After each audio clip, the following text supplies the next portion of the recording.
start with the roll call. I am here, Seth, Vice Chair Ned Dorff. Present. Alder Randy Scannell. Here. Essie Fells is excused. Deb Hutchison. Here. Chase Highland is excused. Julia Nordyke. Present.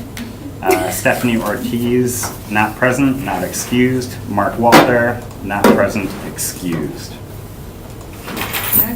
We'll move on to approval of the agenda. So moved. There's a motion from Randy. Is there a second? Second, that I would like to discuss, if we are looking at any kind of actionable items, just to make sure that we get them in time for Julia to be at her. That's first. It looks like, yeah, regular business is the first thing on the docket here, which would be the only actionable thing. Yep. For the perfect of the day, so noted. All right, so first from Randy, second from Ned. All those in favor of approving the agenda, say aye. Aye. Opposed?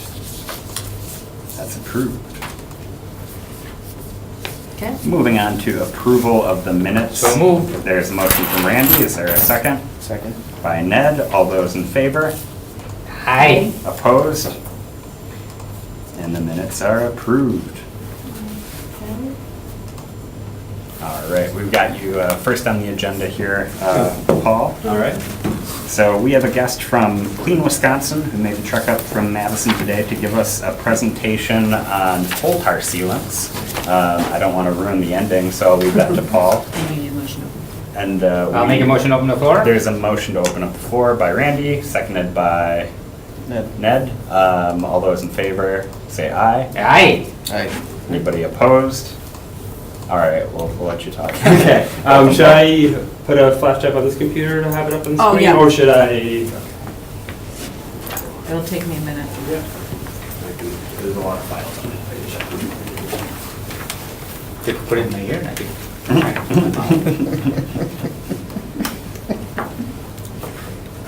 Are we keeping a checklist? We gotta do. Of Randy? Of Randy, Absolutely. isn't it? Every meeting. I noticed that last meeting you taken a check marks. Every meeting I keep track of Randy Scannell's puns, and like everyone present. It's a long list. Hey, Mr. Mayor. Welcome. How are you doing? Good. How are you? Great. You guys get going already? We are, we're having our guest. Tar. Okay, if you scroll Yeah. down, Old tar seat. it's Oh, Green yeah. Bay. Mind if I sit in? You can do that. Keep You scrolling can do down whatever to you the want, fire. you're the boss. Yeah, our fold. Within reason, I think. Yeah, keep going. You guys are co-equal? Okay, yep. No, we're not. And Green Bay. We're nothing alike. He's Yeah. executive, I'm legislative, we don't even touch. I said you're co-equal, but equal, you have equal power. Oh. Presentation mode. Oh no, Great. legislative is much more powerful. When it comes to power, And then is Schoolhouse there, Rock will be on the agenda for next wait, year. Focus around that Does episode. this allow you to forward It does slide? not. Okay. You just Give give me the signal Okay. and I'll do it. All right. If you wanna- Keep it sane, it's stay right where you awkward are. that other long one You have to be the wasn't judicial working, branch in the. so- All right. All righty. Yeah, so, Paul Mathewson, my business address or That's home address, 634 West Main Street, Madison, Wisconsin. I work at Clean Wisconsin, I'm a staff scientist there. We were invited to talk about this issue that we've been working on for the past couple years, mostly in the southeast part of the state, but we've been expanding efforts around the coastal Wisconsin. And we just wanted to start getting the word out here in the Green Bay area. Talking about polycyclic aromatic hydrocarbons, I'll talk over them as PAHs, and a controllable source that's been identified as a major source of PAHs in urban areas that we can actually take action on and do something about to clean up the environment. So, So just if you're not familiar with PAHs, they're a class of compounds. There's over 100 different types of them. 16 of them are well enough studied that we know that they're toxic. Several of them are carcinogenic to humans and wildlife.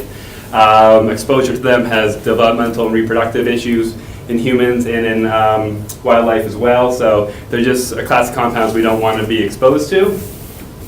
16 of them are on the US EPA's priority pollutant list due to their toxicity. So they're classified as persistent organic pollutants, meaning that once they're out there, they don't degrade very easily, so they just accumulate and hang out there a lot. Here's some figure from a paper done by the United States Geological Survey. I'll refer to them a lot. They've been doing a lot of this research. Other persistent organic pollutants like DDT, PCBs, they've been going down across the country. PAHs have been increasing throughout most of the country for the past 30 years. So that's, this is something we want to take care of. And so it's nasty stuff we don't want to be exposed to health-wise, and also it's costly to remediate this contamination. A lot of rivers, when you're cleaning up the sediment, a lot of it is due to contamination by PAHs and PCBs, and so people are spending millions of dollars to dredge those waterways, and it is costly to do that. So that's just a brief introduction to PAHs. Go ahead. So just where they're coming from, PAHs are ubiquitous, they're everywhere. There's a variety of different sources. Anytime you're burning any organic matter, you're going to generate PAHs. So up until the early 2000s, when the USGS started doing this research on sealants themselves, it was generally thought that most of the PAHs in urban areas were coming from just general human activities, your cars, industry, burning your wood stoves, and stuff like that. And so I just want to give you a sense of just different pH sources. Asphalt's got a little bit. These are in parts per million. The actual units don't really matter. I just want to give you a sense of scale here. Asphalt's got a little bit. Tire particles, diesel, gasoline emissions, motor oil's got some. And so the USGS in Austin, Texas, they were looking at pH contamination in their city, and they kept seeing upstream of these hot spots of pH contamination, they kept seeing these driveways, these parking lots that were sealed with coal tar-based sealants. So they wanted to take a look at, okay, what's in these sealants? And so if you hit the thing, if you look at sealants, coal tar-based sealants, orders of magnitude higher in terms of pHs than anything else out there. I want to highlight that there are alternative sealants, asphalt-based, which have thousands of times fewer PAHs, but coal tar-based ones are the most commonly used ones. And so when this number kind of stood out when you see just how much higher this really potent source of PAHs in urban areas. Can we go back? Can we go? Okay, fresh asphalt is 1.5, but asphalt. So this is asphalt. These are sealants. So this is This is actual. Right. Okay, So that's just asphalt that you put down, Yep. and this is the type of sealant. Yep. Good question. And so I do want to highlight. We do recognize that when you're talking about this, these are small family businesses in a lot of cases. We want to recognize that there are alternatives out there. It's not like this is the only sealant, so people still want to seal the driveways. Even if you take action on coal tar-based sealants, you have these alternatives out there. Asphalt-based sealants, those are widely available. You find them pretty much everywhere. You find coal tar-based ones. Similar cost, similar performance. Acrylic and latex ones, they are actually pH-free, but they are a little more expensive. But they do last longer than these other ones. So I just want to highlight that there are alternatives out there that are widely available. Did I ask if Yeah. could you go back, sorry? The acrylic latex, they do last longer, so over a long time period. Do they even out with asphalt emulsion, or is it still cheaper to go with? So when you look at this, so that's just based on the warranty. So these are, when you look at warranties for acrylic and latex, they'll say 8 to 10 years.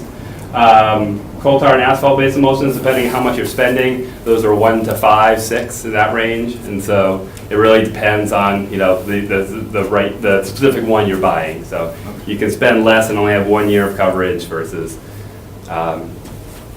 yeah. I have a question on that too. I think you mentioned at one of the other presentations that the machinery required to apply that, it's compatible for both coal tar and asphalt? Yep, it's the same equipment. What we've heard is when you're making the switch, there's a little bit of a learning curve just to understand the right conditions and how to get it to stick as well, but it's the same equipment, so you can just, because most applicators, they do them both anyway, and so they have the same equipment ready to go on them. So I just want to go over how these sealants pollute. Here we have just an image. So the pavement sealants are that black stuff you put on driveways, parking lots to make it look nice to protect the underlying pavement or paved surface. And so here's just a driveway, a parking lot in the Milwaukee area. So you see in the parking areas, the sealant's still there. Wherever you have tire abrasion and other vehicles moving, those sealants have been washed off. So when you think about the very potent, the 70,000 parts per million, those little chips are going somewhere. They're getting washed into the waterways, they're getting blown into houses, tracked all around the city. So you put it down, and then it looks good when you put down, but then over time, it's all worn away, it's weathered away, and so it has to be reapplied every few years. And so you have this fresh source of this very potent source reapplied year after year, steady supply of pHs into the environment. So I just want to give a visual of how that's working.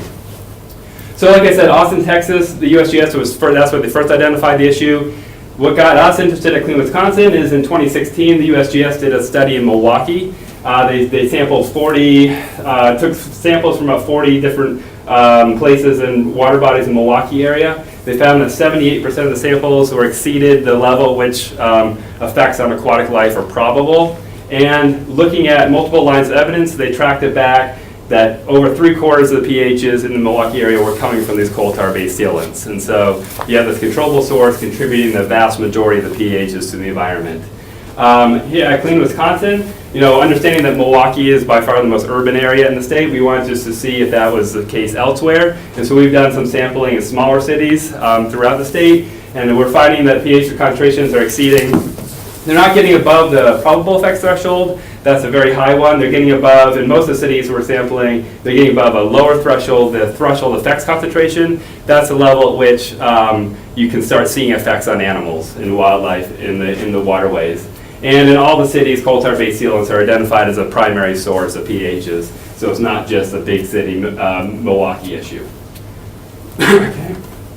Another studies I want to highlight was the Minnesota Pollution Control Agency. They did a study of the stormwater detention ponds in the Minneapolis-St. Paul area, and they found that 2/3 of the pHs in the stormwater ponds were coming from coal tar-based sealants. So I'll get back to that in a little bit when I talk about economics.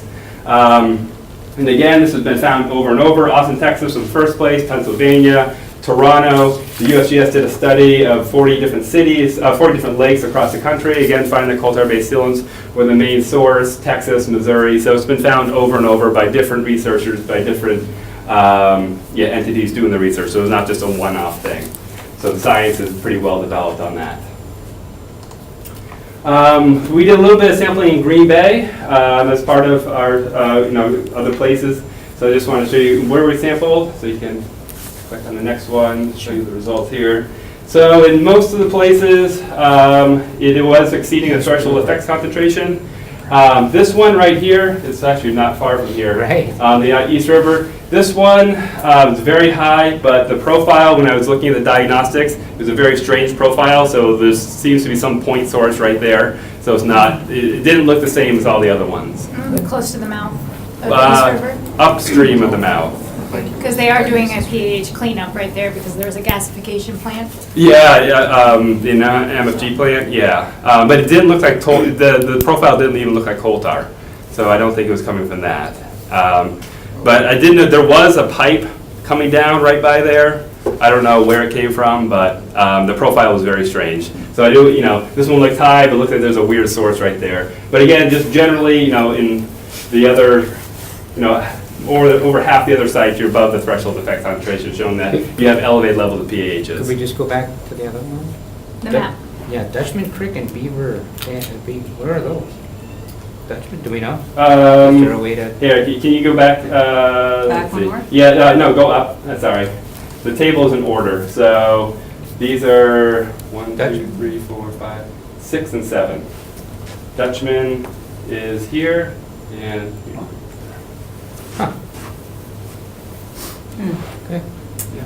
never heard of it. So then, we looking at, so this just shows, this is one way of looking at source apportionment, and so this is using this is the same methodology the USGS uses. Red indicates the amount coming from coal tar-based sealants. The gray is traffic-related emissions. Orange is motor oil. Yellow is wood stoves, wood combustion. So you can see at a number of the sites, a lot of it's coming from coal tar-based sealants. So if you click one more, what the ones highlighted are the ones that are above the threshold effect concentration. Whoops. Yeah, sorry. Oh, you know what? I thought Yeah. it was the same slide. Yeah, so you can see where you have the contamination, you start to see the coal tar-based sealants in there. So, we're finding, at least in the Green Bay area, there is contamination. coal tar-based sealants are shown as a primary contributor where you have the elevated levels. Okay? So just reasons for taking action. Public health, as I mentioned, pHs are toxic, carcinogenic. That's something we don't want to be exposed to. We're talking about sealants. The people who are affected by the sealants are young kids.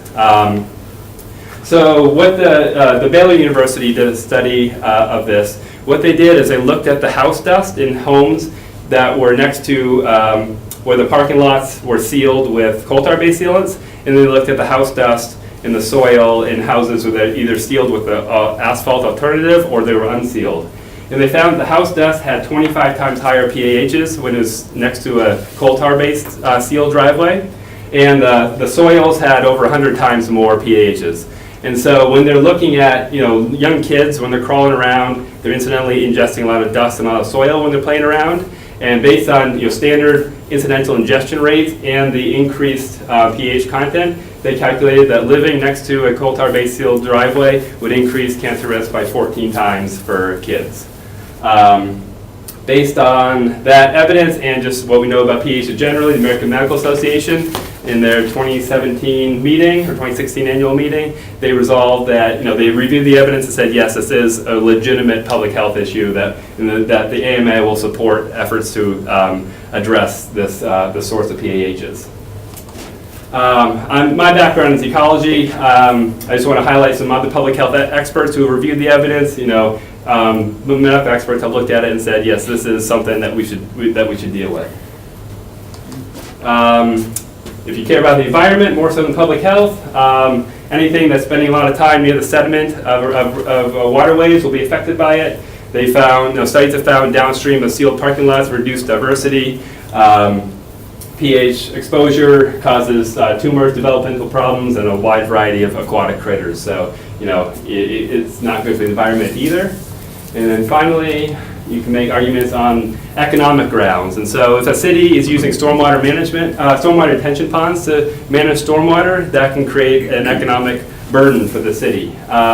So the way the ponds work, if you're not familiar, the stormwater comes in, and then all the sediment kind of settles out, and then the cleaner water is discharged. And so the way due to the pH chemistry, they bind to the soil, and so to sediment particles. And so if you have any stormwater that's contaminated by PAHs coming off of these sealed parking lots, those PAHs are going to accumulate in that sediment, and when it's time to maintain that pond, you got to dredge it from time to time so it can remain functional. And then that sediment will be contaminated, and you'll have to dispose of it appropriately in landfill, which is costly. So Minneapolis-St. Paul area ran into this a few years back when they started to dredge their ponds. They were finding costs of millions of dollars of disposing of the sediment. And then they estimated that if just 10% of their ponds were contaminated, it'd be over $1 billion for that area to deal with their stormwater sediment. Right now, 8 different municipalities are currently suing the coal tar industry to recover costs that they've had to incur because, from their perspective, their taxpayers shouldn't have to pay it. Coal tar industry knew that this was going to happen if you're just spreading it out in the environment. And so as a result of this, Minnesota, actually the state, banned the use of coal tar-based sealants, mostly due to the economic, you got the other things, but economics is a big driver for a lot of folks. And so that's what helped Minnesota go over the hump.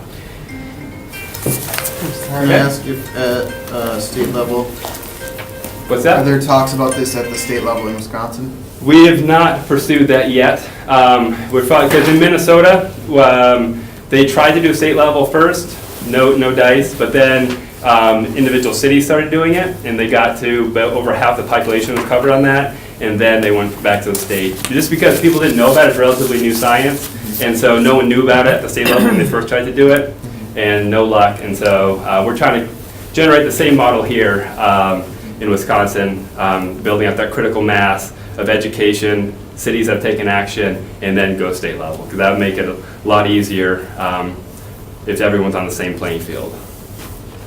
As long as it hasn't been sealed with. Is Minnesota the only state that? No, Washington State has, Washington DC. So Washington State and Minnesota are the only states that have passed it.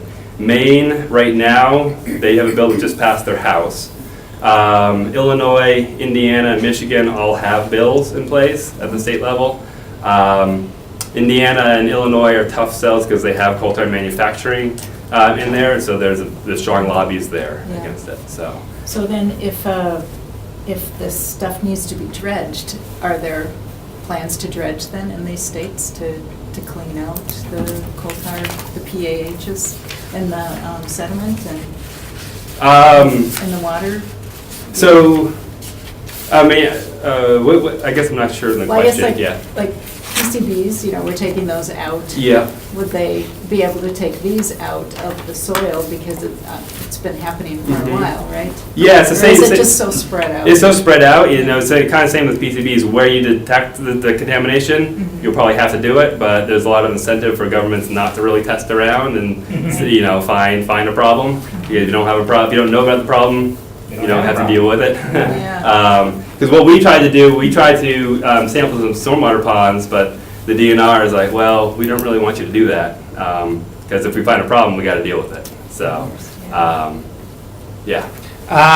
What cities in Wisconsin have taken action? What action have they taken? Yeah, I'll get to that in just a sec, so if Oh, you hold okay. on to that, Yep. that's in here. So, so public health, environment, economics. And so people taking action, running the gamut just from public education awareness, relying on marketplace controls, all the way up to the government taking action. So, I think, can you go next slide? Sure. I do want to highlight that big box stores have stopped carrying coal tar based sealants due to this health issue, pH issue. So as a homeowner, if you go into any national regional chain, you can't find it. Well, True Value still carries it. Blaine's Farm and Fleet still carries it. But most places, as a homeowner, as an individual citizen, it's hard for you to get it. The issue is that the large parking areas are done by commercial contractors who are getting their stuff wholesale directly from the manufacturers. So, this is great that they're taking action, but that's not addressing the real issue. So communities have taken action. I just want to run what different options have taken. Some places have said, we're not going to ban it, but we're going to restrict how and where you can use it. Like you can't use it near wetlands, you can't use it in any new development, you can't use it in any place that is served by a municipal sewer system. So they'll restrict how and where you can use it. Some municipalities will say, we're not going to use it on any public land, any public property. So as a government, we're not going to use it. Private folks can do what they want, but most just do the outright ban, saying, there's enough evidence here. We don't, there's alternatives out there. Let's just get rid of it. So if you go to the next page, highlight what's going on. So again, Minnesota as a state banned it. Dane County was the second place in the country to ban it after Austin. Dane County banned it back in 2007 or 8. Bunch of work in the Chicago area, Huron River Watershed Council, a local nonprofit in the Ann Arbor area. They've been doing a lot of good work in Michigan. And then we've been working mostly in Milwaukee area based on the USGS study. So 13 municipalities in the Milwaukee area have passed bans on the coal tar based sealants. And then we've been moving up the coast, Port Washington, Sheboygan, and Manitowoc is the most recent one. They've all passed it in the past year. So we're moving up the coast. Algoma Public Works Commission last week just recommended it to the full council. So hopefully we can get another dot up there moving up that coast. So those are the folks in Wisconsin that have done something about it. So, our body makes recommendations to the city council, and I think there's a couple possibilities. As a city, we can, if we want to, we can create an outright ban. But we could also, as a city, send a resolution to Madison and say, this is what we believe in Green Bay. Do you have mock legislation for sending a communication between the city and state government saying we advocate for the state to take action on this issue? No, we don't have that yet. We do have model ordinances for at the county level and at the municipal level, but yeah, and if that's something that Green Bay was interested in, we could help with that. I believe in Michigan, Huron River Watershed Council, when they approach municipalities, that's one option that they have pursued with that. But yeah, so we don't have that right now, but we could help with One of the big questions that we always get from municipalities is enforcement. How does this work in practicality? Because no one has any resources. Everyone's all strapped on time. The way it works is mostly, it's education outreach. What they do is, there's a little bit of upfront work at the beginning. What cities do is they contact the applicators in the area, and people like restaurants or malls that have big parking areas, and just say, hey, we passed this ban. And then they follow up, every springtime, the way Dane County does it, every springtime, he shoots out a reminder email to his list of applicators in the area. And what we found, I've spoken to a bunch of the communities, and they find in the first couple of years, there's issues, people just don't know about it, so they'll find a handful of people spreading coal tar, they tell them about it, and then after a few years, just no one's using it anymore. So they found, people aren't out there being parking lot police on this, because then no one has the resources to do that. They found it effective just to do the education outreach, because it's a limited universe of applicators, and over time you get, you reach out to them. There are tons of products out there. It's not like they're being put out of business. And so in Southeast Wisconsin, we've helped put together a list of applicators in the area to share with the communities who send out the reminders to them every year. And we do want to highlight, another way that it's enforced is just opportunistically. If staff are out and about, they see a sealing job, they'll check in. Or in Dane County, they'll hear from other contractors saying, hey, so-and-so on this lot did use coal tar, because they want a level playing field. And so Austin, Texas developed a cheap screening tool where you can check, because once it's put down, you can't tell the difference between coal tar-based sealant and asphalt-based sealant. And so you can just use paint thinner, take a little chip of the sealant. If it dissolves, it's asphalt-based sealant. If it doesn't, it's coal tar-based sealant. So Austin, Texas put together a cheap one. This is from Dane County, so you can see asphalt-based emulsion. That one dissolves readily, and this is a coal tar-based sample. So it's an easy way to check. And then I want to highlight that ordinances are effective. It's always good when you take action and it makes a difference. So this is information from Austin, Texas. Again, they were the first one to pass the ban back in 2006. They did a follow-up 8 years later. The colored symbols here show trends in pH concentrations at sample sites over time. So increasing. They passed their ban, and then they found a decline of over 50% in the 8 years since they passed the ban. And they attribute that to the presence of the ban. Austin, Texas, the only place that's had time enough for enough sediment to be deposited since the ban to find out whether it's been effective, but it's clearly, as it shows, it is effective. Right now, the USGS is doing a follow-up study in Dane County. It'll be a couple of years before we know about that. I know Minnesota is planning to do a follow-up in a few years in terms of their statewide ban, but initial evidence suggests that they are effective to do things. So just to summarize pHs, nasty stuff we don't want to be exposed to. Studies have repeatedly found that coal tar-based sealants are the primary contributors in areas where they're used. I should highlight that. Coal tar-based sealants are mostly used in east of the Rockies, because the coal tar comes from byproduct of the coking and steel industry, and so that's why it's used, especially in the Midwest area, because that's where the coking and steel takes place. West of the Rockies, they generally use asphalt-based sealants, and so when they test out there, they're not finding high levels of contamination. They're not finding coal tar-based sealants there. So I just want to highlight why I say areas where they're used. You can make arguments for policy action on human health, environmental health, or economics, and just to highlight, you're not going to get rid of pHs entirely. You'll always have some level of pHs, just do everything that we do as humans. But this is a controllable, very potent source where you have reasonable alternatives available. So it's pretty low-hanging fruit to make a difference and clean up the environment. And just want to highlight some folks that we work with on this. And I have this in case people have questions about cost. We did a search of commercial prices of different things online. So blue with asphalt-based sealants, red is coal tar-based sealants. This is price per gallon. What we found is that coal tar-based and asphalt-based, this is in winter 2017, very comparable in terms of prices. So we do have some numbers behind that. But yeah, that was just a throwaway slide at the end in case that came up. But yeah, So thanks, Seth, for inviting us to talk about that. Happy to answer any questions. We do, in the packet, there are just some fact sheets that summarize the main issue. Ezra Meyer, the project manager, he couldn't be here today. He's actually at the Healing Our Waters conference presenting on this issue with Huron River Watershed Council, so I'm up here talking about the science on it. But his contact and the attorney that we're working with, their contact is on there as well. So, yeah, happy to take any questions you have right now. Are most people moving not only coal tar based, but also asphalt based, or is it mostly they're looking at just the coal tar? Because there is still some with the asphalt. Yeah, there is still some. Is there a push to just go acrylic, or? Well, what we push for is permeable pavement, or use concrete. You don't need to seal. Yeah. But if folks want to seal it, yeah, I think it's just because of the cost difference, is not as widely adopted. You know, folks who have the money and don't know about it, you know, they ask us how to get the acrylic stuff. But most folks, where you see the shift, it's to asphalt-based ones, because they are much more widely available. There's not as many options on the acrylic stuff when you're trying to find it in stores and things.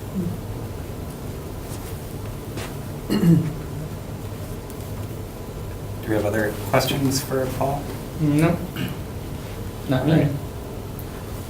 Well, thank you so Yeah. much. Yep, thank you, this was good. Yeah.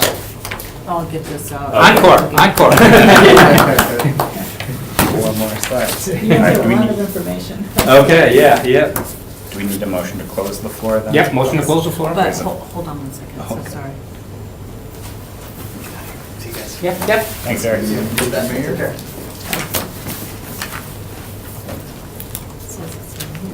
Oh,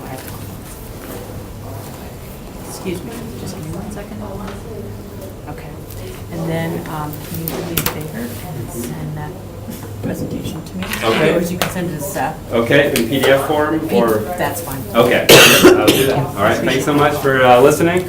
I know probably the 8th time you've heard it, but because we run the same conference. All right, so in the meeting, if you have any follow-up questions, let us know. Great. Thank you. Now, a motion to close the floor? Yeah. Who made that? Good trip Motion. back. Yeah, hopefully it won't be raining too hard. Motion to close. No, There's a I gotta motion get to back. close from Randy. Is there a Yes, I second? heard it was going on. I'd like to get over, but. All yeah. those in favor of, You wait. 1, 2,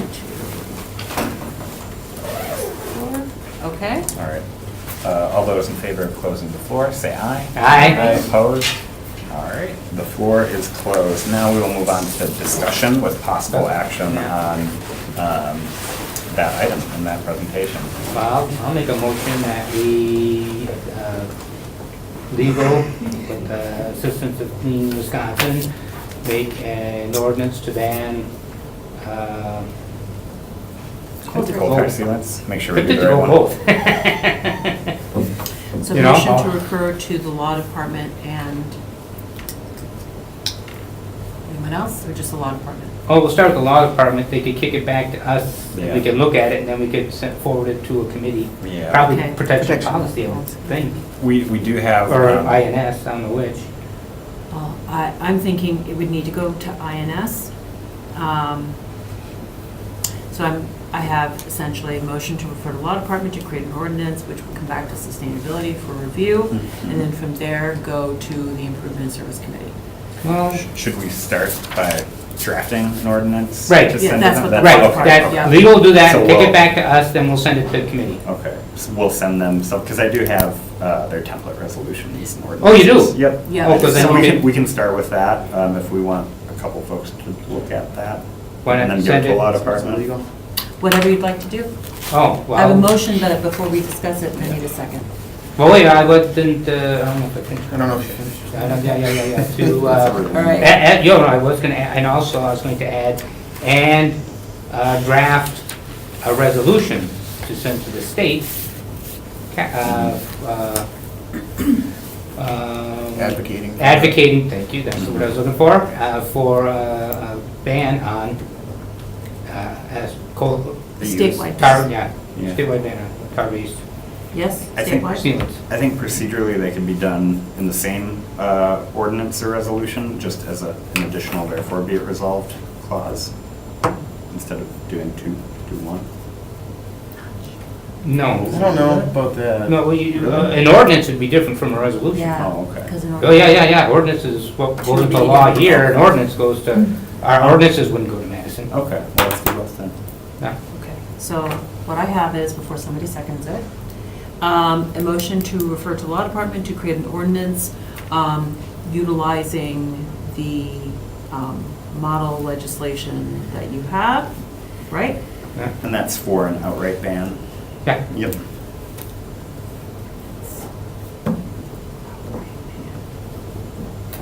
Okay, on the top, motion to refer to law department to create an ordinance, which would be an outright ban of coal tar sealants, utilizing the model legislation that is provided by interest groups, which would come back to the Sustainability Commission and then be referred to improvement in service. Well, I don't know if it goes to improve, we can take care of that later, we don't have to put that in there now.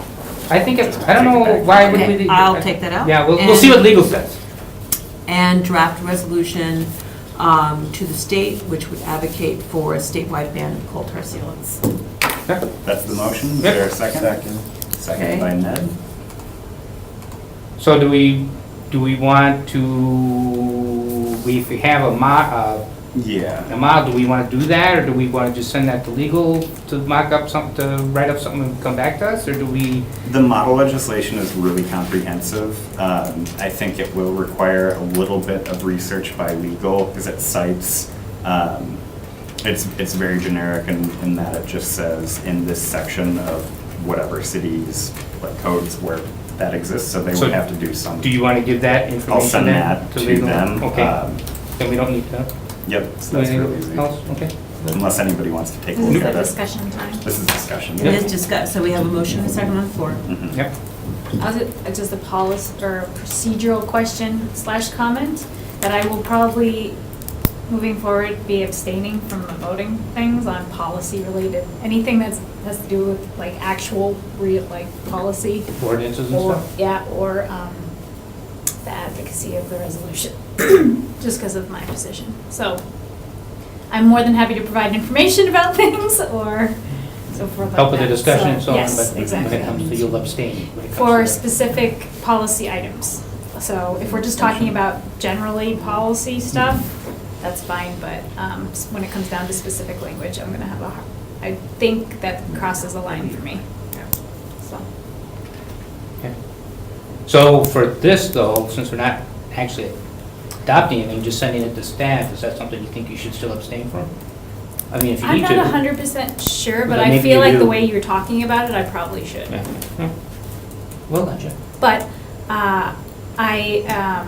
I've known about PHs for a long time, and they're really nasty stuff. So, and I definitely can share even more science about them. So, and their negative effects on people and the environment. So, they have a really detrimental effect on aquatic or like juvenile fish in particular. They're juveniles. It can be like acute toxicity. So, You know- something important for our fishery here. You know, Oh, those I'm sorry. retention ponds, cleaning them up, you must really be dredging them. Actually, that was interesting. I'm like, well, that's kind of like a barrier, or that's like a,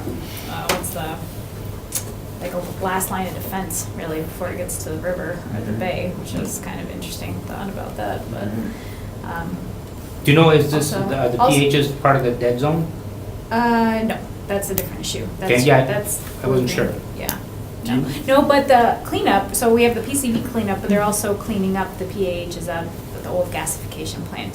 And considering how much money it does take to dredge. Gasification? So if Yeah, we're spending, gasification. you know, It's like by Not the same as what you might be thinking like of. coal gasification. so when the city Like was the like lit pyrolysis, up by yeah. like gas lighting, How long? that was in the ago? like in the Like- early 1900s. And we're still cleaning up from There's a that? giant blob of PAHs at the bottom of the East River, and it's nasty, viscous stuff that like is really, really hard to clean up.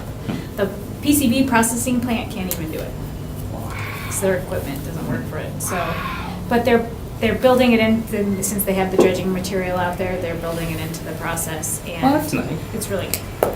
So, so that's getting cleaned up here, and so if you think about how many, like, over $1 billion has been spent on the PCB cleanup, And then we would be thinking about all the coal tar sealants that are just dumping them right back into the river. I think that's a really strong, you know, perspective too to have in terms of preventing future health and cleanout costs. Do you know how often, or maybe you know how often, stormwater retention ponds are, like the deposits are cleaned out here? I don't. I was just trying to think of that when he was, and I was wondering if they must be required to test them before they dredge, I'm Yeah. assuming, anything. But I think There's there's a, 10 they years, have was a it? Do you contract remember? there's a contractor that takes care of them. Okay. But I don't know how often they I mean, get it depends how dredged, quickly it gets clean, Yeah. like filled up, but maybe every 10 years? if at all, yeah. That would be, it's a good question. years. I'd be curious about that too. There's probably a lot of nasty stuff in there, like heavy metals and, so. This is why we need a camera on this side. Does that cause a problem? Just- It does not, no. Okay. It That, doesn't. that you abstain? No. No, I'm just, ignore me. You can abstain anytime you feel you should. Yeah, Okay. that's your right. Okay. Wouldn't want to stomp on your rights. Okay, Anyways, so- so we have the ordinance language, we can send that, as is to legal. The resolution, do folks want to, anybody really dying to help draft that?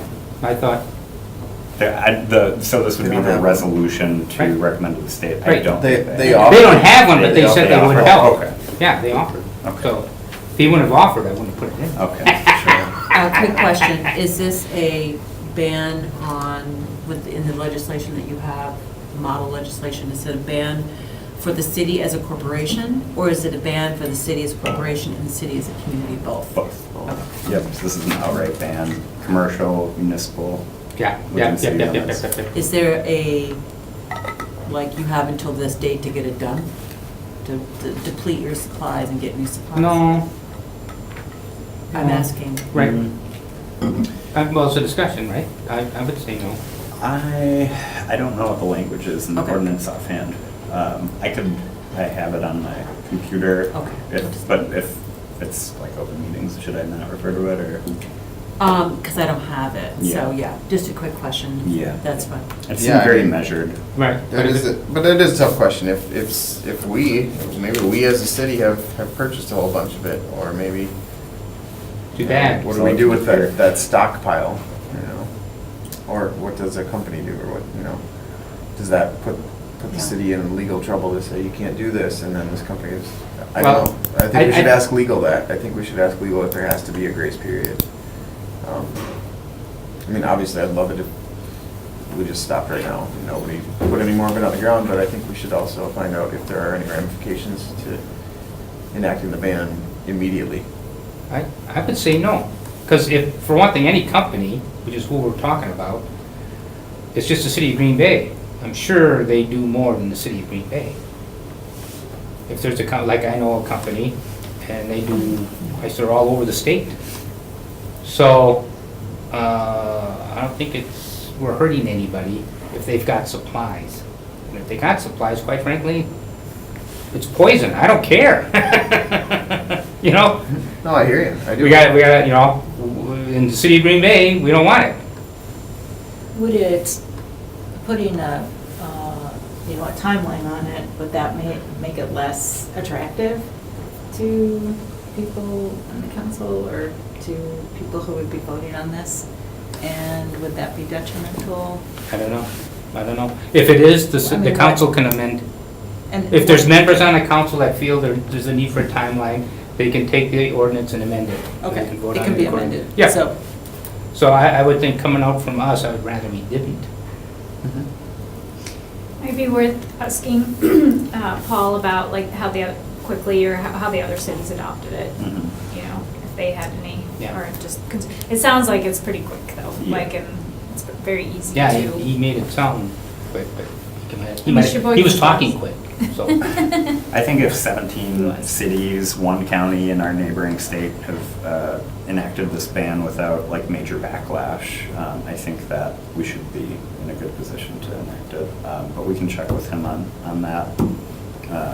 And I think the benefit of having this just be a city ban, if there are large stockpiles somewhere, there are still neighboring communities that, if it's a commercial thing, so hopefully they follow our lead though. Is there a reason, I don't know the Dane County government, compared to Brown County government, why Dane County as a county was able to do that versus, taking us to a Brown County level rather than a city level? There was a really, I saw this presentation a few months ago. They came up, they partnered with Clean Water Action Council and Fox, Wolf River. Wolf Watershed Alliance. Yeah, that one. And that did come up. I don't exactly know the reasoning behind why, or like the technical answer, but the way Dane County is given authority over waterways, they were able to take that action, and other places are not. So that's a really not answer, but they said that Dane County is their county was emboldened by whatever statutes to do that. But didn't he say that didn't he say Madison, a couple municipalities did it first and then the county did it? Or did I misunderstand? Dane County was the thought he said- second place in the nation. He said to Austin, enact a ban. Texas did it, and then Dane County. Mhm. And then state of Minnesota, state of Washington, District of Columbia, I think, and then numerous cities. So, Okay. cool. So, any further discussion on this? No, I'm good. All right, all those in favor? Aye. Opposed? Just give me 1 second. Don't get abstentions too. Oh, so should we do it on the board then, if we're gonna have an No, I extension? All right, Okay. nays and abstentions. And then I say yes. No, Oh, I know, abstain. abstain. Yeah, I Yeah. can mark yes, Okay. abstain. You have to Yes, cross I your abstain. arms. It's not a stain to abstain. Okay. A stain to abstain. All right. Mandy. I don't rate them by quality, I just mark them You're not that down. funny. Moving on to the next Okay. item on the agenda, we have another guest, Nancy Quirk. Did I say it right? All right, yes. From the Green Bay Water Utility. Hey, Nancy. Hi, how are you? Happy Drinking Water Week to you. Yes, thank you. Yes, it is. Yeah. Good for you. I'll drink to that. I didn't do a fancy PowerPoint. Celestine just asked me to talk to you about Okay. some of the things that we're doing at the water utility and I just wrote some things that I thought were a little bit more sustainable. One of the things that I think is really cool is that, we get our water from Lake Michigan. We have 2 intakes out there. We treat it in Sugar Bush. We send it into the city. We pump it up to Sugar Bush, and all the water flows from that point in by gravity into the city, so we're not using additional electricity as it enters the city. And we use it. It goes to the wastewater plant, then to the stormwaters, into the Fox River, and the Fox River flows into Lake Michigan. We're completely recycling all of our water other than evaporation. The water cycle of life. Yeah. So we're all within the Great Lakes Basin. We actually sell water to 4 wholesale customers. One is the town of Scott, the village of Ashwaubenon, the village of Hobart, and the village of Wrightstown. And then Wrightstown is about 15 miles south of us. We have enough water pressure that they do not need to pump to get down to Wrightstown. It goes by gravity down to Wrightstown. So we're conserving energy. I just thought of that kind of thing. Clean Wisconsin, when I worked at Waukesha Water, they helped us do a conservation plan, so I'm familiar with them also. You asked me specifically a little bit about our lead services. I wanted to talk about that. When I got here in 2012, Green Bay Water had just exceeded its action level for lead. We were doing some testing on chemicals to possibly add. The number 1 chemical to help with corrosion of lead and copper is orthophosphates. So if you can imagine orthophosphates being an addition into the Fox River, which already has hypoxia and low oxygen based on the phosphorus loadings from the lower Fox, we thought, let's take a deeper look into what's going on with our water system. Because from 1991, when the rule was promulgated by EPA, until 2012, we did not have an exceedance. So what happened? And by our research, we found that the number one thing we could do was to clean our water mains. And if you've noticed any of the flushing that goes on, we do high velocity flushing through the system to clean the pipe walls that were causing some of the exceedances in our lead and copper rule. We have now been compliant for 3.5 years, or a year and a half, with our sampling of our lead. We are below the action level by quite a bit now, and we are going further. Additionally, we are replacing all of our lead services. In January 1st, Randy, you get these all the, Ms. Scanlon, you get all these updates, but in January 1st of 2016, we had 1,782 publicly owned lead services. Today, or at the end of April this year, we are down to 484. So we've replaced over 1,300. We're ahead of schedule, but we've promised our community that we are going to get rid of all the lead services by December 31st of 2020. So I do have money in the budget next year for a party. So we are going to celebrate. Our crews are doing a great job of getting in there. Now, we've also, if some of you know, the Public Service Commission does not allow public utilities to spend ratepayer money on private property. So the private services of people, we own from the main to the terrace area. There's a curb stop there. From the curb stop into the house is owned by the property owner. We could not replace any of those with our money, but we needed to get some done. We had found, we found now totally of 230 lead services that were on the property owner side that had to get replaced also. We had gotten, actually the city council chipped in some of the landlord tax refund and gave us $300,000 that we could give to property owners to replace the lead. We also applied to the DNR for safe drinking water loan principal forgiveness loans, and we were able to secure one of $500,000 and one of $300,000. So we had $1.1 million that we were able to give to our citizens. The 230 homes that we have, we can cover the cost of that, where they don't have to pay anything additionally. We pay 100% of it. And we've gotten 211 replaced already. We only have 19 left to go this year. We're hoping to get done. If we can get the property owners on board to do that. We're really proud of our lead. I actually, on Tuesday, yesterday, I had a call with the American Public Health Association. They asked us about our lead replacement program, and I shared information they had heard about Green Bay and the lead replacement program. We're going and trying to share what we've learned through our process with other communities so they can start removing lead services at a higher rate also. So I just said the one thing that I was most proud of is that everyone at our utility pitched in to, finding the lead services, replacing the lead services, working with our customers, and then our city and our community said, let's embrace this and let's get this out. And we were able to do that. We are going to be optimizing our lead corrosion by getting rid of our lead instead of adding orthophosphates into our system.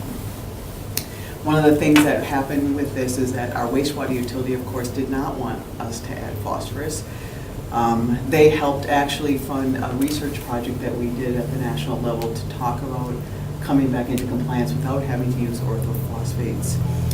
But we also partner with the wastewater utility once a year at World Water Day, and we award a watershed champion. I don't know if any of you are familiar with that, but this year we did the DNR for their work with the PCB cleanup.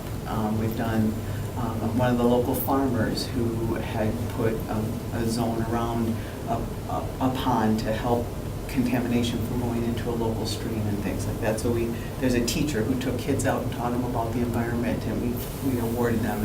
We've done that for like 5 or 6 years. One of the things, I'm very involved with the American Water Works Association, which is our drinking water professionals. There's over 50,000 members. We just opened a chapter in India because they need clean drinking water over there, and they don't know the technology that we know to get our water clean. But I'm on the Water Utility Council that works with the legislative arm of the Washington DC office, and we've been working really hard with a lobbyist to get money allocated in the Farm Bill and the conservation segment to allocate money directly to the producers to help them protect the waters around their farms. And what we're trying to do is protect the source, because if we can get them to not put contaminants into the water, we don't have to take them out. Right. So we see it as a benefit for both of us, and if the money goes directly to the farmers, that's going to help our drinking water systems too. One of the things, this is nationwide, but it's something like $40 billion that's available. The Farm Bill has a lot of money apparently in it. We actually, I talked with Representative Gallagher in his office, and I said, is there anyone around here any farmers that we could get in our watershed? And we're exploring that, but I have a phone call next Monday with the Wisconsin USDA and our Washington DC office people to see in Wisconsin where we can look for programs for farmers to help us protect the source waters and stuff. One of the other things I wanted to talk about was our regionalization. We've got a project called SPLASH, Sustainable Partnerships Linking Area Services with H2O is the acronym. We're partnering with the Central Brown County Water Authority, which is, if you guys, the water wars of Green Bay, where I think it was 2005 or 6 when it was Bellevue, Ledgeview, Lawrence, Alloway, De Pere, and Howard all decided that they wanted to build a pipeline to Manitowoc and got Manitowoc water instead of Green Bay water because they were mad at each other. And so those 6 communities now have a pipeline, a 40-mile pipeline to Manitowoc that they get their water from, and almost triple the cost of what our residents are paying for water in the city of Green Bay.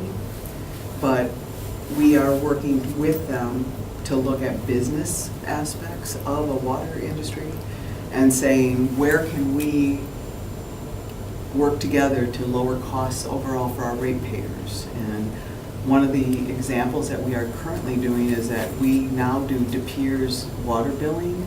So we get their meter reads and we process all the bills and do the customer service with that. We also do Ashwaubenon's billing, and we do Wrightstown's billing. And we just gave a proposal to Bellevue. They want us to do the billing for them. So they're able to reduce staff. We're able to make additional money to help offset the rates and help keep our costs as low as we can for our citizens and work together in that way. We've identified other projects like painting hydrants together or painting towers together. We just actually did a satellite project where the satellite flew the areas, and they've got this technology that they actually use to find water on Mars, that they identified hot spots in our system where they saw water that looked like it could be a treated water. And now we're going out with our leak detection equipment and identifying all these hot spots and saying, and we actually repaired a number of water leaks that we didn't know were there, but was identified up in the satellite. So we went together with them to, pardon? I'm sorry, go on. No, but I think Howard and Ashwaubenon and us did pay for this service, and instead of having our leak detection people go out into 440 miles of water main and try to find one, they can identify these different hot spots and find them much quicker and more efficiently. So we are repairing those right now as we find them. We've also been approached by a couple other communities about water service. As you can imagine, this presentation on PAHs, there's PFOA, the perfluorinated compounds, there's PFOS that are in groundwaters, there's nitrates, there's viruses, in Kiwani we know. So some of these smaller communities are saying, well, for safe drinking water, I could buy Green Bay water, or I could drill another well and try to find water that's safe, or treat the water. And they're looking to us to potentially give them a hookup to our drinking water, which the Common Council has to approve. But it is, like Wrightstown, they just had, their wells gave them so much iron and manganese, and they were having trouble getting their water quality. You remember in the polar vortex year where it was so cold, they had their water tower, and they were on their wells at that time, and they had a mixer, and the mixer stopped working. When they went up to try to see what was going on in the tower, they had sediment through half the tower because it was all iron and manganese from their wells.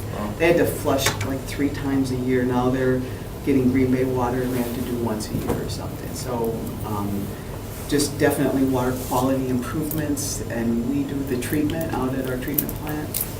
Which is a cool looking plant. Yeah, anytime we should probably we could take this community out Yeah. there if you wanted, but I mean, like Luxembourg came to us just recently and said, hey, can we, we're having trouble getting our wells to get enough quantity and quality, and we need some help, and so we've been talking with them.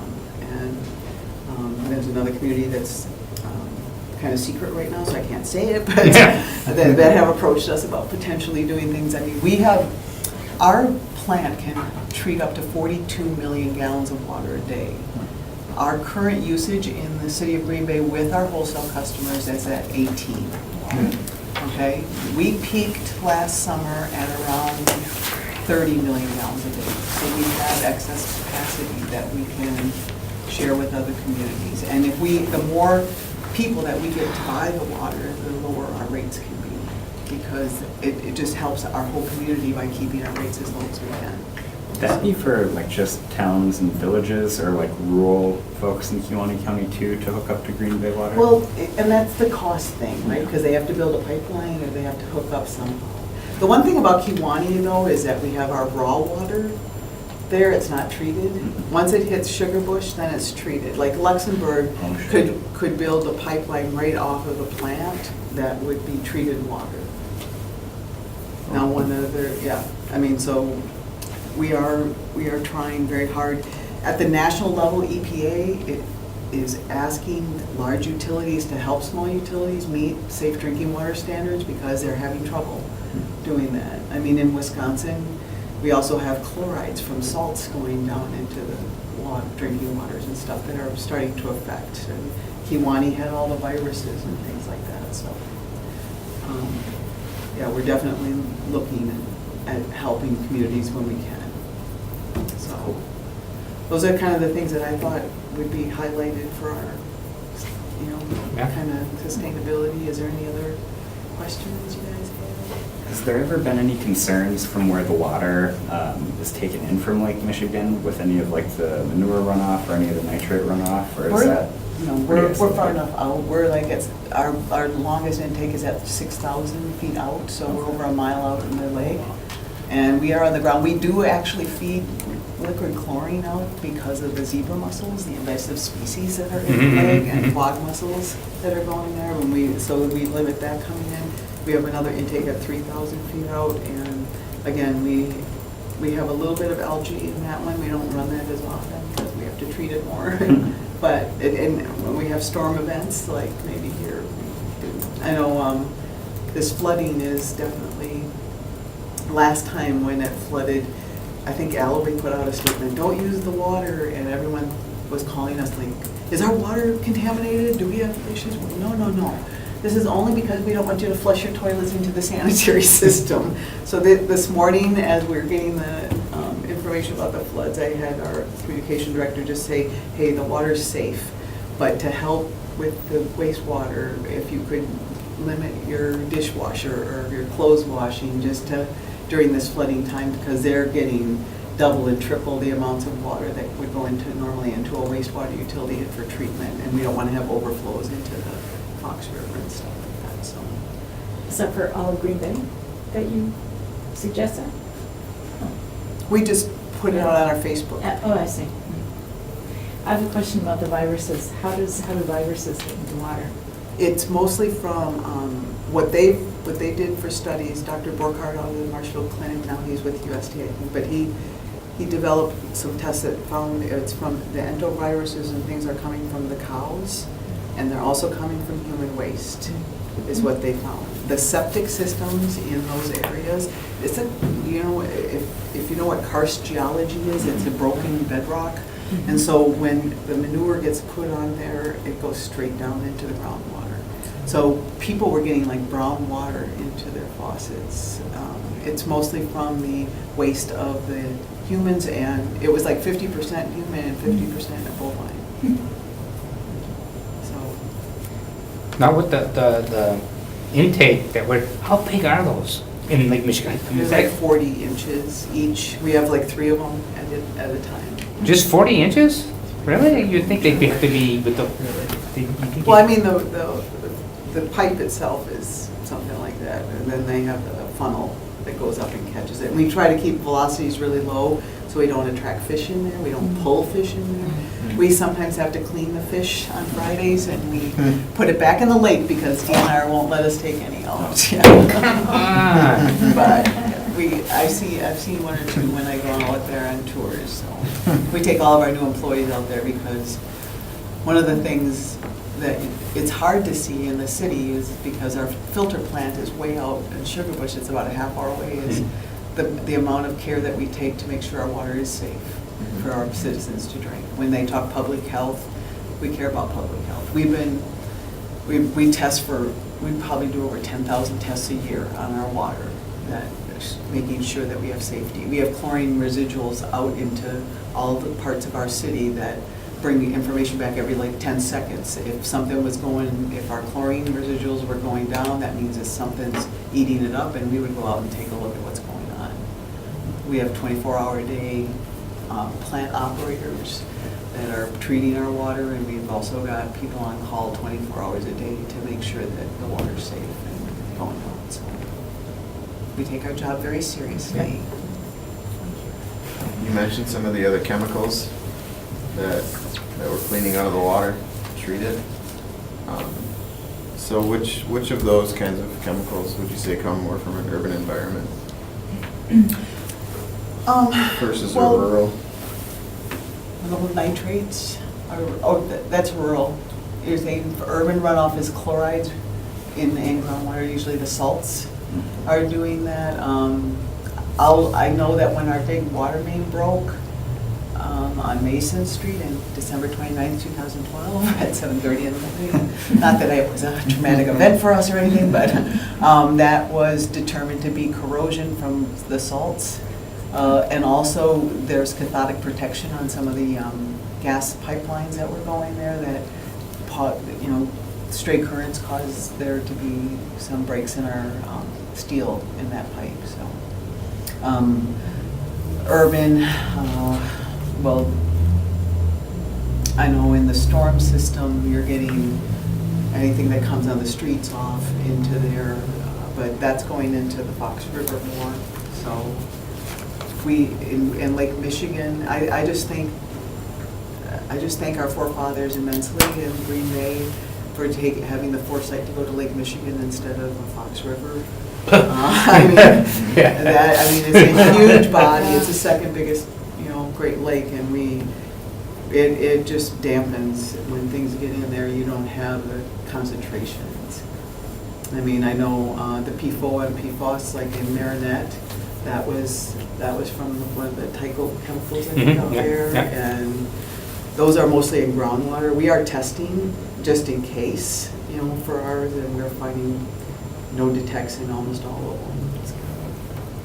So we have ozone as our primary disinfectant. Ozone is a process that takes care of some pharmaceuticals, cryptosporidium, viruses, and then it goes through a fast mix and then a slow mix, and then it goes through plate settlers and finally a sand anthracite filtration system before it goes out. So making sure that we get all the things that we can out there.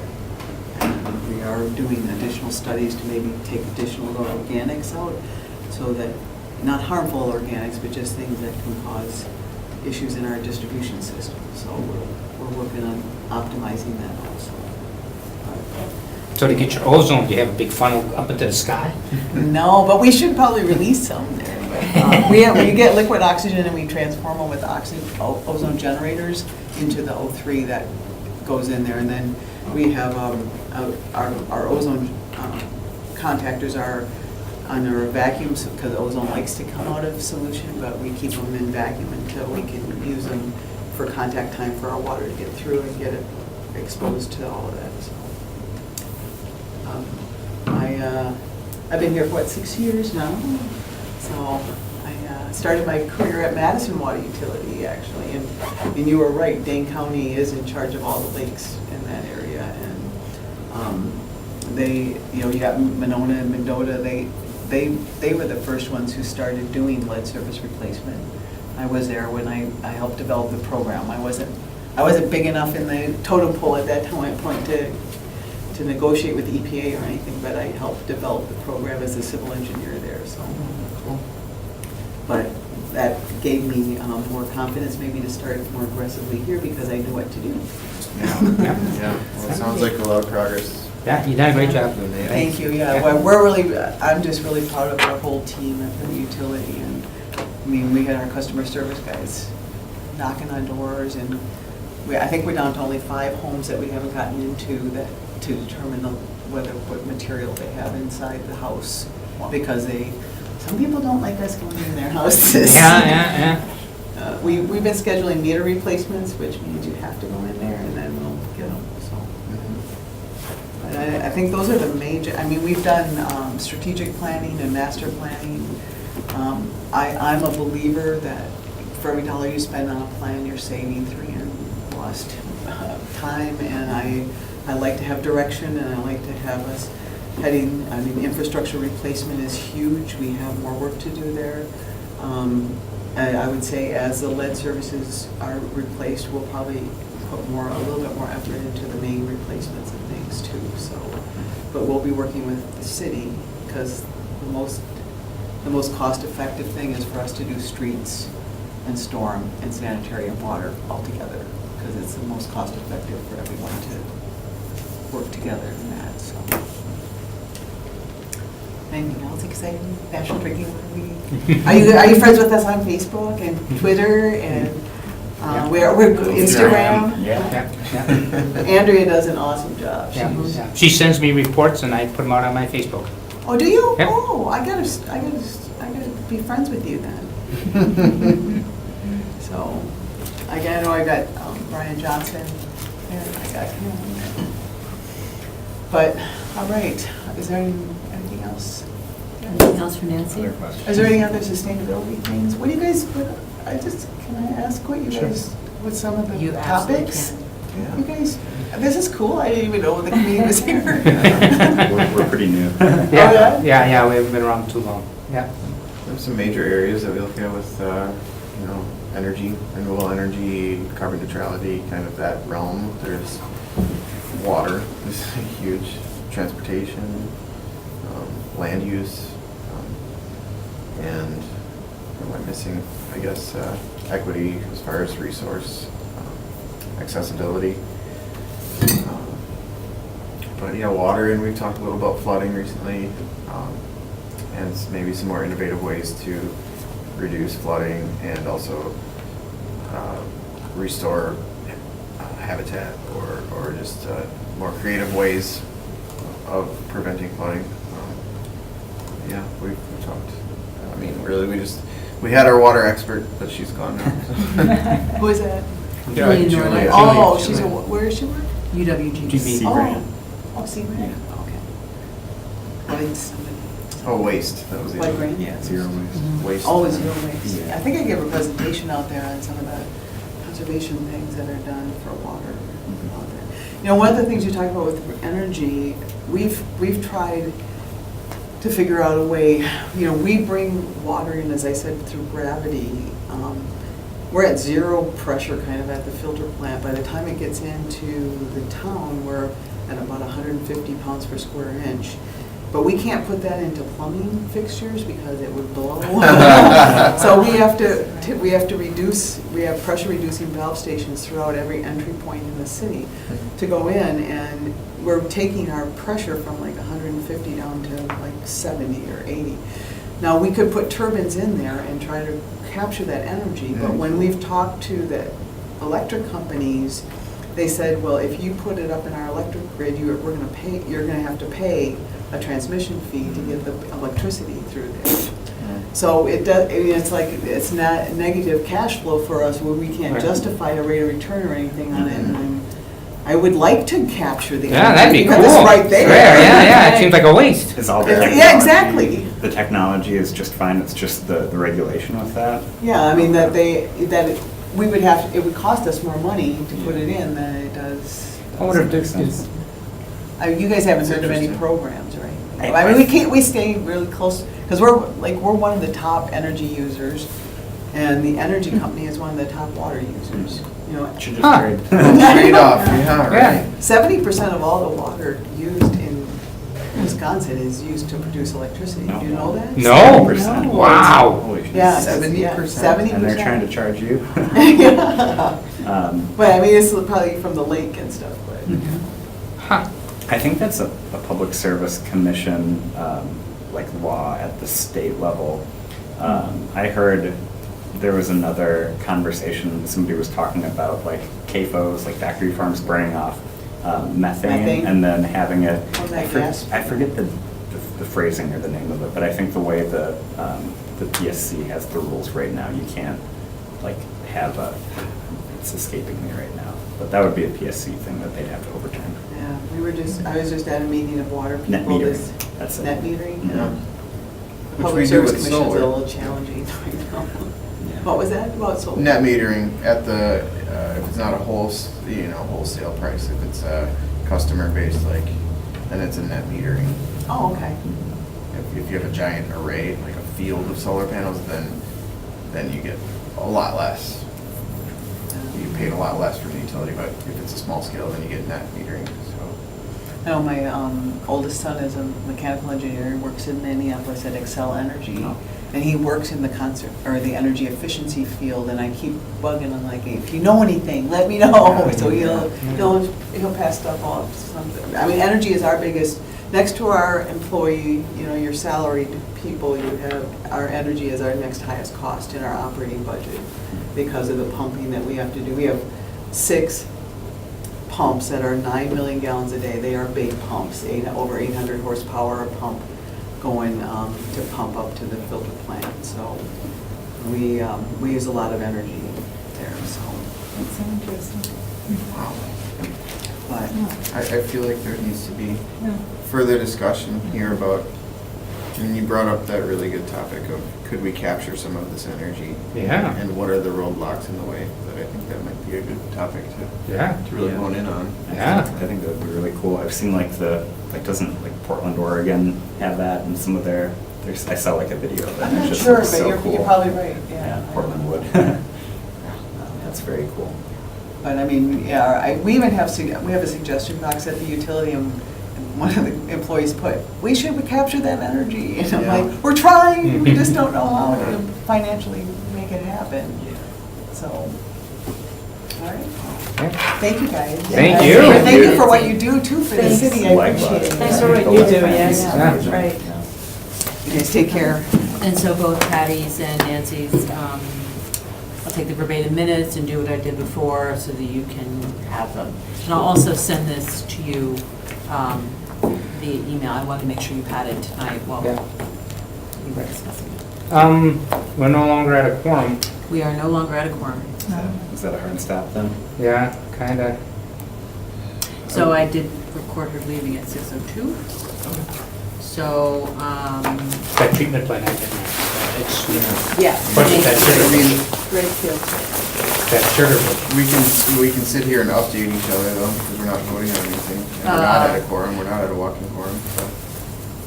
that You needs- just can't adjourn, you're gonna be here Well, too. no. Oh my God! We are never adjourning, ever, I ever. read my favorite passage from the phone book. You know, we are looking for another commissioner for the water utility too, if you guys have any ideas. Oh, Because we are one down one. what happened? Well, I think we just had a couple people retire, and then I wanted to wait till we got a new mayor in before I appointed a new one. But it is kind of hard. Sometimes I'll find businessmen, but they don't live in, businesswomen, and they don't live in the city, so Green Bay. it's hard. So, but if you guys think of anyone, let me know, okay? Yeah. Nice seeing you Thank you guys. so much. Yep, okay. Thank you. Thanks, Celestine. You bet, thank you, Nancy, I really appreciate it.